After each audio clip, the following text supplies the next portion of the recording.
you listen to reason? Will you open your eyes? Christian in Michigan. Hey, how are you guys? Hi, how are you? Fine, thanks. I'm doing pretty good. I was calling in to ask you a question. Simply stated, do you think that people can consciously choose what to believe? Because when I told my mom that I was no longer Christian, she made a comment that went something along the lines of, well, it sounds like you decided not to be a Christian and then went out and convinced yourself. And, my thinking is, if I didn't want to be a Christian, then that means that before that point, I already wasn't a Christian. Right. So it's not like I could actually decide anything. So I'm wondering what your thoughts are on that, as whether you can actively, consciously choose what to believe. I think the answer is no. I think you can choose to examine your beliefs and choose to mull them over and see if they make sense. I think you can choose to explore your beliefs, but I don't think you get to choose what you believe unless you're really working to maybe self-delude yourself. What your mom is talking about is a real thing. I mean, there's something called confirmation bias, which is a well-known psychological effect where when people start with a belief,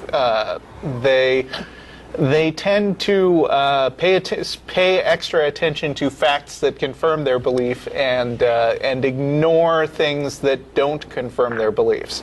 And so once you're in a position, if you're very stubborn about it, then it becomes very hard to talk you out of something.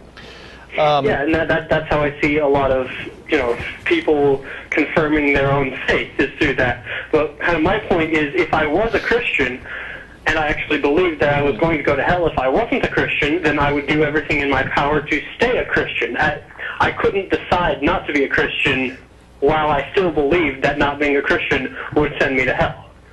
Right. Right. And that's the whole idea behind Pascal's wager, right? I don't know if you've heard of that, but that's an old thing. That whole thing hinges on the possibility of choosing your belief. That's right. Mm-hmm. That's right. Which is one of the flaws of it, I think. And one of many.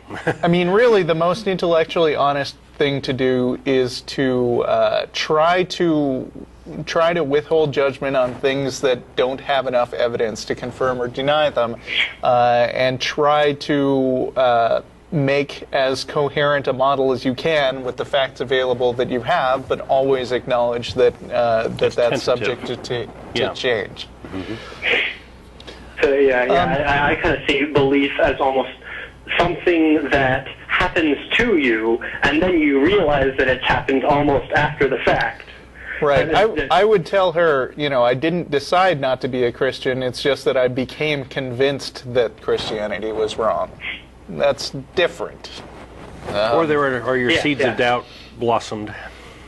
Doubt's a good thing. Right. Okay. Yeah, that was my only question. Well, I've got more questions, so I'll call back in later weeks and get you to answer all of those. Okay. Very good. Thanks for your call. Thanks. All right. Bye. Goodbye.